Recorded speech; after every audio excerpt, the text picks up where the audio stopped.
Violon, c'est l'histoire de Destin et Thérèse, un jeune couple qui vient de donner naissance à un enfant. Très vite, Destin est rongé par une jalousie maladive qu'il exprime régulièrement en battant, violant et en traitant Thérèse d'une moins que rien. Poussée vers la sortie du domicile conjugal, Thérèse ne baisse pas les bras. Elle exerce des petites activités afin de subvenir aux besoins de son enfant et apprendre un métier. Plus tard, elle devient entrepreneur et donc indépendante. Me voir incarner ce rôle, c'était encore comme revivre toutes les scènes et me mettre vraiment à la place de toutes ces femmes que Thérèse représente dans la vie de tous les jours.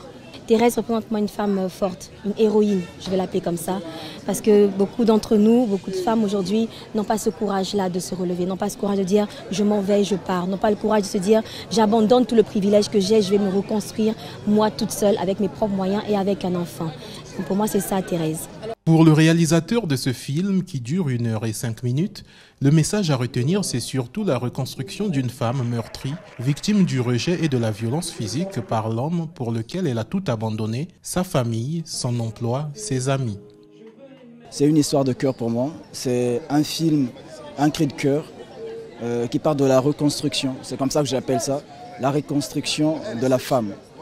Et les violences faites à la femme, comme vous le savez, surtout quand c'est intérieur, elle détruit de plus en plus l'être humain. En tant que réalisateur, artiste, j'ai senti le besoin de faire ce film et voir les gens massivement venir, ça fait énormément plaisir.